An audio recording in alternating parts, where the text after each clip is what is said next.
Dalam lindungan Allah, orang yang duduk dalam lindungan yang maha tinggi dan bermalam dalam naungan yang maha kuasa akan berkata kepada Tuhan, tempat perlindunganku dan kubu pertahananku, Allahku yang kupercayai. Sungguh dialah yang akan melepaskan engkau dari jerat penangkap burung, dari penyakit sampar yang busuk. Dengan kepaknya ia akan menundungi engkau, di bawah sayapnya engkau akan berlindung, kesetiaannya ialah perisai dan pagar tembok. Engkau tak usah takut terhadap kedahsyatan malam, terhadap panah yang terbang di waktu siang, terhadap penyakit sampar yang berjalan di dalam gelap, terhadap penyakit menular yang mengamuk di waktu petang. Walau 1.000 orang rebah di sisimu dan 10.000 di sebelah kananmu, tetapi itu tidak akan menimpamu. Engkau hanya menontonnya dengan matamu sendiri dan melihat pembalasan terhadap orang-orang fasik. Sebab Tuhan ialah tempat perlindunganmu, yang maha tinggi telah kau buat tempat perteduhanmu. Malapetaka tidak akan menimpa kamu dan tulah tidak akan mendekat kepada kemahmu. Sebab malaikat-malaikatnya akan diperintahkannya kepadamu untuk menjaga engkau di segala jalanmu. Mereka akan menatang engkau di atas tangannya supaya kakimu jangan terantuk kepada batu. Singa dan ular tedung akan kau langkahi, engkau akan menginjak anak singa dan ular naga. Sungguh hatinya melekat kepadaku, maka aku akan meluputkannya. Aku akan membentenginya sebab ia mengenal namaku. Bila ia berseru kepadaku, aku akan menjawab. Aku akan menyertai dia dalam kesesakan. Aku akan meluputkannya dan memuliakannya. Dengan panjang umur akan kukenyangkan dia dan akan kuperlihatkan kepadanya keselamatan daripadaku. Shalom Banten Youth Revival. Mari kita sama-sama memperkatakan 5 arti dari Pentakosta ketiga. 1. Pentakosta ketiga adalah pencurahan Roh Kudus yang dahsyat di zaman ini, melebihi yang terjadi di Azusa Street. 2. Pentakosta ketiga akan mengakibatkan penuaian jiwa yang terbesar dan yang terakhir sebelum Tuhan Yesus datang kembali. 3. Pentakosta ketiga akan membangkitkan generasi Yeremia, yaitu anak-anak muda yang dipenuhi Roh Kudus, cinta mati-matian kepada Tuhan Yesus, tidak kompromi terhadap dosa, dan akan bergerak untuk memenangkan jiwa. 4. Pentakosta ketiga lahir di Indonesia dan bergerak ke bangsa-bangsa. Gerakan dari timur ke barat dan akan kembali ke Yerusalem.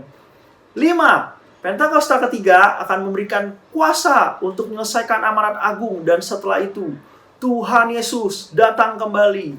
Haleluya!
kuasa maut telah terhempas. Nama Yesus pemenang, nama Yesus. Oh langkah yang katakan terhenti, berlari. Amin. Serukan tinggi namanya, serukan ajaib namanya. Oh Roh Kudus, Roh Kudus membakar setiap kami. Bakar, bakar, naikkan hujan mujizat terjadi. Anak-anak muda, mengalir kuasamu, nyalakan apimu, ku nyanyi hosana, oh hosana, oh hosana tercurah. Nyalakan apimu, ku nyanyi hosana, oh hosana, keajaiban terjadi. Serukan haleluya. Kau dahsyat buat anak-anak muda ya Tuhan. Kau sedang melepaskan jiwa-jiwa, menyembuhkan jiwa-jiwa. Sambil tepuk tangan teman-teman.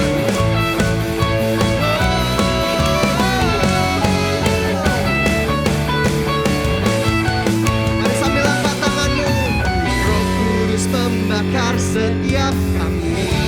Bakar, bakar, naikkan hujan mujizat terjadi. Oh Roh Kudus membakar setiap kami. Bakar, bakar, naikkan hujan mujizat terjadi. Sekali lagi nyatakan, Roh Kudus membakar setiap. Yes Lord, bakar, bakar, naikkan hujan mujizat terjadi. Come on, mengalir kuasamu, nyalakan apimu, ku nyanyi hosana, oh hosana, oh hosana tercurah. Nyalakan apimu, ku nyanyi hosana, oh hosana, keajaiban terjadi. Haleluya. Sorak-sorai.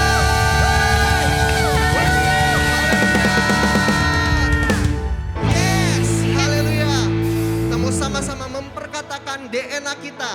DNA kita adalah restorasi Pondok Daud, yang artinya prajurit-prajurit Tuhan yang gagah perkasa, yang mempunyai gaya hidup, doa, pujian, penyembahan bersama-sama dalam unity siang dan malam, yang melakukan kehendak Bapa pada zaman ini. Haleluya. Ayo mari sama-sama kita sembah Tuhan. Oralabaya shana namaya ralaba. Hiana namaya shana haralabo. Yes Lord, oralabaya shana namaya ralabaya ralabaya ralaba. Engkau sungguh baik ya Tuhan.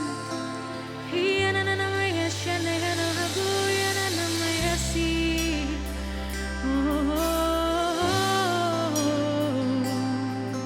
Engkau Allah yang dahsyat, kami mau menyembahmu, oh Tuhan. Hiana lalabaya shana haralabo, hiana lalabaya si.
setia untuk setiap kami ya Tuhan.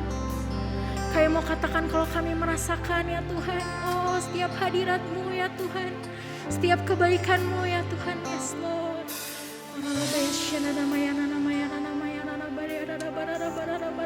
Jesus.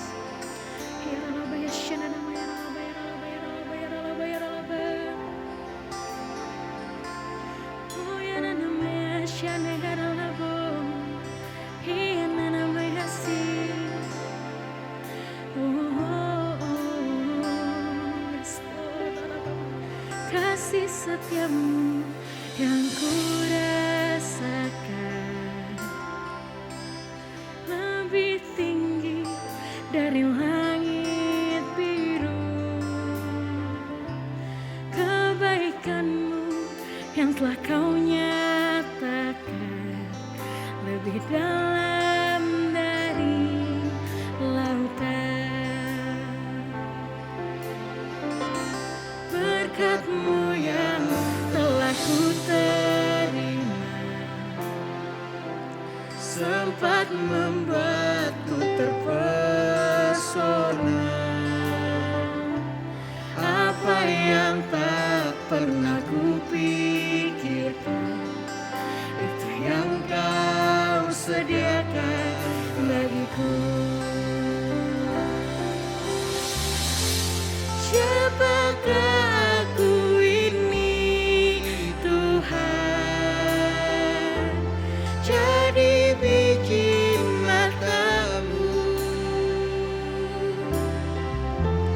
Dengan apakah ku balas Tuhan, selain puji dan sembahkan. Siapakah aku ini Tuhan, ya Tuhan, jadi biji mata-Mu. Dengan apakah ku balas Tuhan, selain puji dan sembahkan. Oh, yes Lord. Oh, kami sembah Engkau Tuhan. Kasih setiamu yang ku rasakan lebih tinggi ya Tuhan. Biru kebaikan-Mu oh Tuhan, Kebaikan-Mu yang telah Kau nyatakan lebih dalam dari lautan. Oh, berkat-Mu berkat-Mu yang telah ku terima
Kita akan sama-sama mendengarkan firman Tuhan yang akan dibawakan oleh PDM Dr. Doni Lubianto. Tuhan Yesus memberkati. Shalom, generasi Yeremia yang diurapi oleh Tuhan Yesus. Puji Tuhan, hari ini kita bisa bersama-sama di dalam ibadah Banten Youth Revival. Kita berdoa, memuji Tuhan, kita menyembah Tuhan, dan kita merasakan hadirat Tuhan.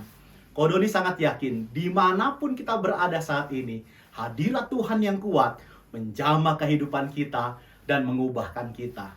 Tentu saja hari ini Kodoni sangat bersyukur sekali bisa bersama dengan adik-adik semua, karena kita sedang berada di tahun paradigma yang baru.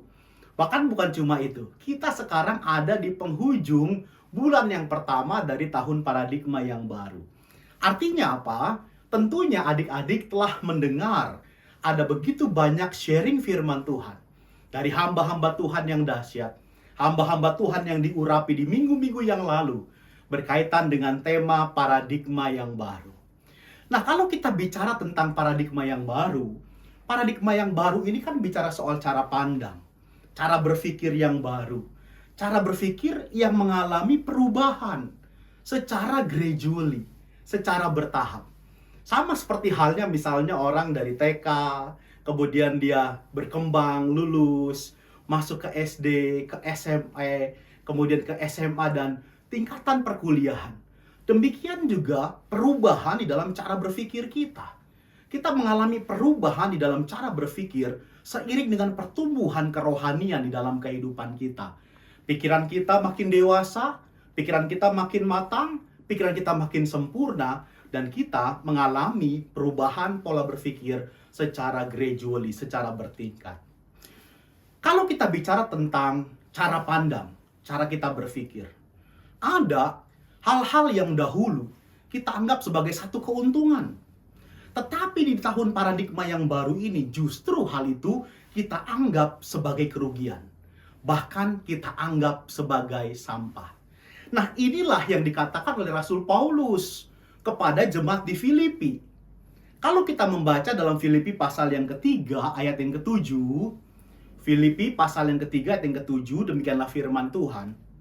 Tetapi apa yang dahulu merupakan keuntungan bagiku, sekarang kuanggap rugi karena Kristus. Wow, luar biasa. Tetapi apa yang dahulu merupakan keuntungan bagiku, sekarang kuanggap rugi karena Kristus. Apa yang Rasul Paulus anggap sebagai keuntungan di masa lalu? Oh, ini bukan barang kaleng-kaleng. Ini bukan ecek-ecek. Masa lalu Paulus yang hebat, menjadi orang terpandang, menjadi seorang pejuang yang gigih, membela kebenaran sebagaimana yang dia pahami dalam paradigma dia yang lama. Tetapi apa yang Rasul Paulus anggap sebagai satu keuntungan bagi dia di masa yang lalu, sebagai privilege, sebagai hak istimewa yang membuat dia menjadi orang yang terpandang, menjadi orang muda yang terkenal, justru Rasul Paulus anggap kerugian. Nah, bagaimana Rasul Paulus bisa mengalami paradigma yang baru tersebut? Sesuatu yang dianggap keuntungan, kemudian dianggap kerugian, bahkan menjadi sampah. Ternyata kalau kita melihat kuncinya ada di dalam ayat yang ke-8 dari Filipi pasal yang ketiga. Filipi pasal 3:8 berkata begini, malahan segala sesuatu kuanggap rugi karena pengenalan akan Kristus Yesus Tuhanku lebih mulia daripada semuanya. Oleh karena dialah aku telah melepaskan semuanya itu dan aku menganggapnya sampah supaya aku memperoleh Kristus. Nah, adik-adik, tolong perhatikan ini dengan baik. Berapa banyak generasi muda yang tidak menyadari bahwa pengenalannya akan Kristus jauh lebih mulia daripada apapun. Lihat apa yang Rasul Paulus katakan tadi. Dia mengatakan bahwa segala sesuatu dianggap rugi karena pengenalannya akan Kristus Yesus Tuhannya jauh lebih mulia daripada semuanya. Tanpa disadari, berapa banyak generasi muda yang tidak menyadari bahwa pengenalannya akan Kristus Yesus Tuhan itu jauh lebih mulia dari apapun. Pengenalan kita akan Kristus jauh lebih mulia dari pengalaman hebat kita tanpa Kristus bertahun-tahun. Mungkin kau pernah menjadi anak muda yang struggle, yang berjuang. Engkau penuh dengan semangat, engkau berjuang hidup, sehingga membuat kau menjadi berhasil. Tetapi pengalaman yang hebat itu tanpa Kristus akan menjadi sia-sia. Dan bukan sebagai sebuah keuntungan, tetapi dianggap sebagai sampah. Jumlah followers dan jumlah like postinganmu di media sosial. Kalau kita lihat pengenalan akan Kristus itu jauh lebih mulia dari itu semua. Jauh lebih mulia daripada jumlah followers kita. Jauh lebih mulia daripada jumlah like postingan kita di media sosial. Bukankah selama ini tidak sedikit dari antara anak-anak muda kita yang seakan-akan menggantungkan rasa berharga kita, rasa percaya diri kita dengan jumlah followers kita, jumlah like postingan kita di media sosial, dan kita menganggap itu sebagai sesuatu yang mulia buat kita. Padahal pengenalan akan Kristus jauh lebih mulia daripada itu semua. Bahkan dia juga jauh lebih mulia daripada apa yang dikejar oleh kebanyakan anak muda.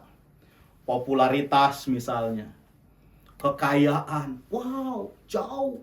Kita tidak bisa membandingkan betapa mulia sebetulnya pengenalan kita akan Kristus Yesus dibandingkan dengan popularitas dan kekayaan.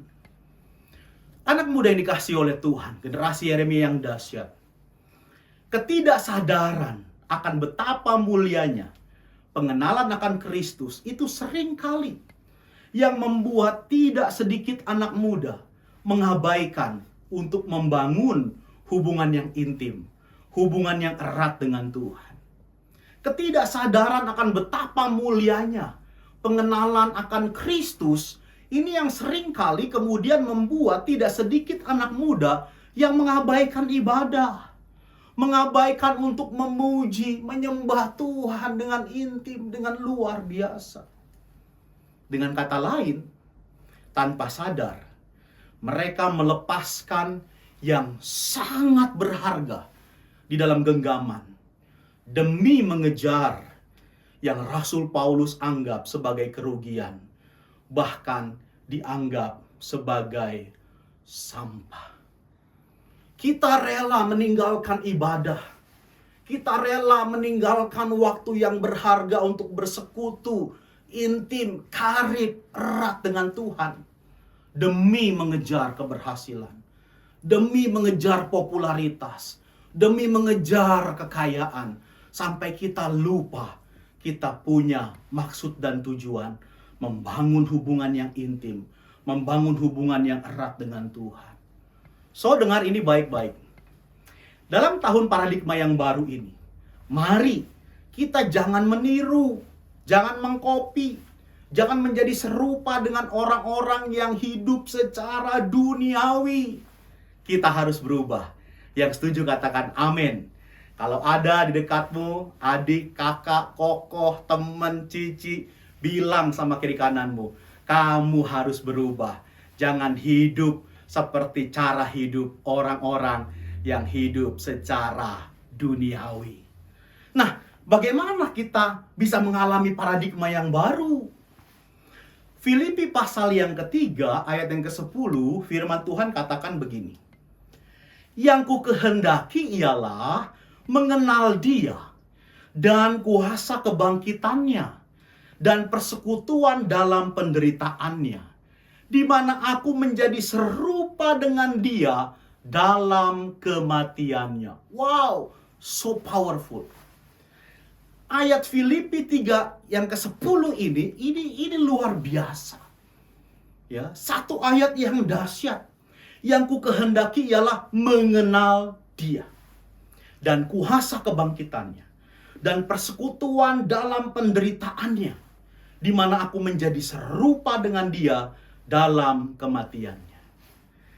Kalau kita menjabarkan ayat ini, kita akan mendapati ada 3 hal penting yang harus kita lakukan bagaimana kita bisa mengalami paradigma yang baru. Yang pertama dikatakan adalah pengenalan. Pengenalan. Rasul Paulus berkata, yang ku kehendaki ialah mengenal dia. Tidak ada standar cukup untuk mengenal Tuhan. Kalau kita perhatikan bagaimana pengalaman Rasul Paulus mengalami perjumpaan dengan Tuhan secara langsung dalam perjalanan menuju Damsyik. Rasul Paulus mendengar suara Tuhan secara audible. Saya nggak pernah ngalami. Mungkin sebagian besar kita nggak pernah ngalami pengalaman itu. Tetapi sekalipun Rasul Paulus pernah mengalami pengalaman yang dahsyat berjumpa dengan Tuhan, dia tetap punya kerinduan. Yang ku kehendaki ialah mengenal dia. Bayangkan, tidak pernah ada rasa cukup untuk kita mengenal Tuhan. Yang setuju katakan amin. Itu sebabnya ayo terus kita baca Alkitab. Renungkan firman Tuhan. Kenali dia. Pelajari apa yang firman Tuhan katakan tentang Tuhan Yesus. Bersekutu dengan firman-Nya supaya kita mengenal dia hari lepas ke sehari. Kemudian yang kedua, firman Tuhan katakan persekutuan dalam penderitaannya. Cara yang kedua bagaimana kita mengalami paradigma yang baru selain pengenalan adalah persekutuan. Artinya kita berjalan bersama dengan Tuhan setiap hari. Kita bergaul karib dengan Tuhan. Bahkan kita ikut menderita dikatakan. Artinya apa? Tentu ada pengorbanan. Tentu ada bayar harga. Sebab setiap orang yang ingin mengikut Yesus dikatakan, dia harus membayar harganya. Dia pikul salibnya. Ya, mengikut Yesus artinya apa? Ada bayar harga, ada komitmen, ada pengorbanan. Mungkin waktu kita mau sungguh-sungguh ikut Yesus, kita mengalami bully. Kita diledekin, kita dikata-katain, sok suci, sok hidup kudus. Sok mau sungguh-sungguh, udahlah, yang lain juga sama. No, it's okay. Kita harus siap ikut menderita, pengorbanan, bayar harganya, pikul salibnya, supaya kita tetap di dalam persekutuan dengan Tuhan setiap hari. Dengan persekutuan dengan Tuhan setiap hari, kita bisa mengalami paradigma yang baru dalam kehidupan kita. Dan yang ketiga, yang terakhir, bagaimana kita mengalami paradigma yang baru adalah keserupaan. Ayat firman Tuhan yang berkata, di mana aku menjadi serupa dengan dia. Artinya apa? Ada keserupaan dengan Kristus. Kita harus memiliki karakter, buah roh dalam hidup kita. Kasih, ya, sukacita, damai sejahtera, dan yang lain. Dan juga dikatakan oleh firman Tuhan, kita harus hidup sama seperti Kristus telah hidup.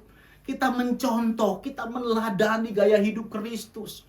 Mengenakan pikiran dan perasaan Kristus. Melakukan apa yang Yesus lakukan. Dan juga kita merespon sebagaimana Yesus merespon di dalam situasi dan kondisi kita setiap hari. Dan jangan lupa juga melayani.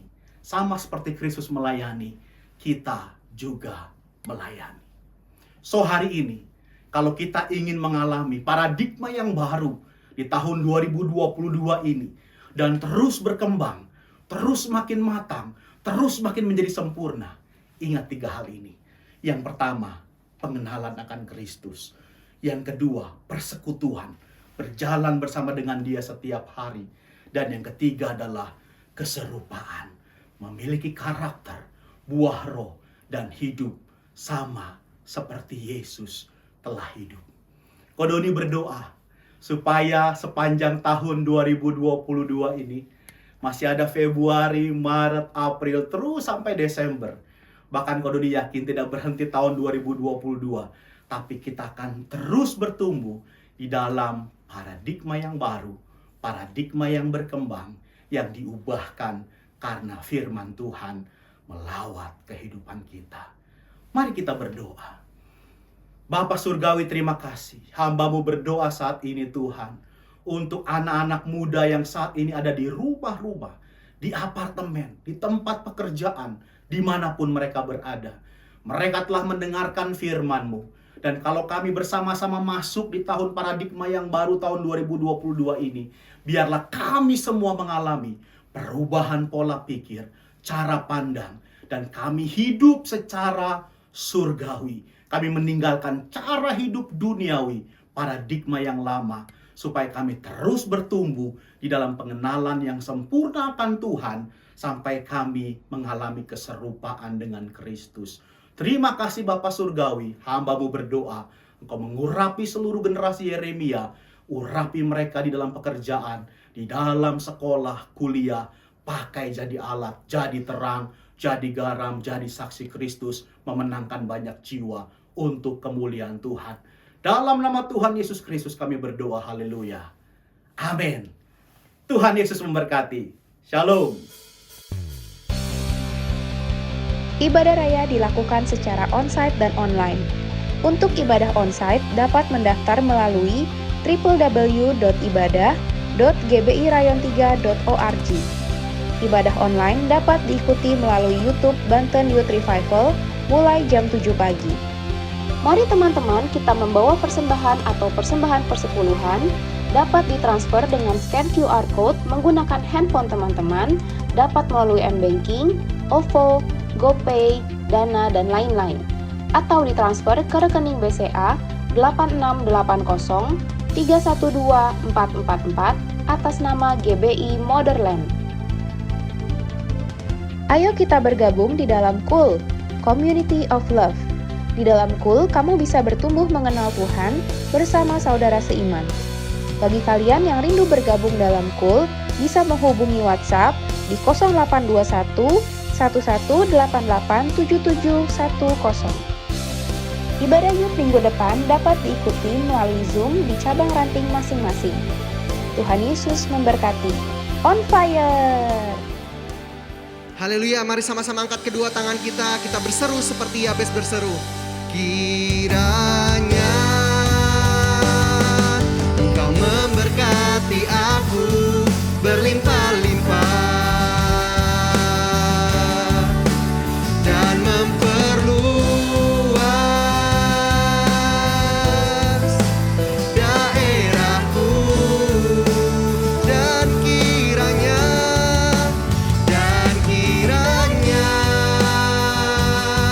tangan-Mu menyertai aku dan melindungi aku daripada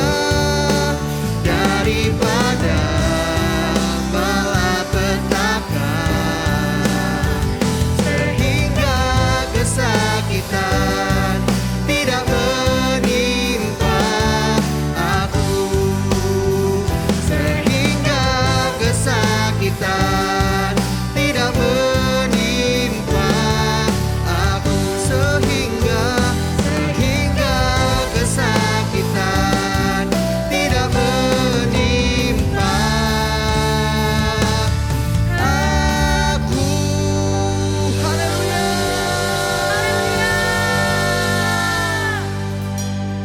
Generasi Yeremia yang dikasihi Tuhan, sekarang mari angkatlah kedua tanganmu dan arahkan hatimu kepada Tuhan. Kembalilah pada aktivitasmu dan lakukanlah firman Tuhan yang kamu dengar hari ini. Dan segala berkat yang terbaik ini menyertai kamu semua. Berkat kasih karunia dan damai sejahtera yang berlimpah-limpah dari Allah Bapa kita di surga. Kasih yang sempurna dari Tuhan Yesus Kristus. Dan penyertaan Allah Roh Kudus dengan kuat kuasanya menyertai kita semua sekarang sampai selama-lamanya. Di dalam nama Tuhan Yesus Kristus, kita yang terima berkat Tuhan bersama-sama katakan, amin. Tuhan Yesus memberkati. Serukan ajaib nama-Mu, Roh Kudus membakar setiap kami. Bakar, naikkan hujan mujizat terjadi. Anak-anak muda mengalir kuasa-Mu, nyalakan api-Mu, ku nyanyi Hosana, oh Hosana, oh Hosana, tercurah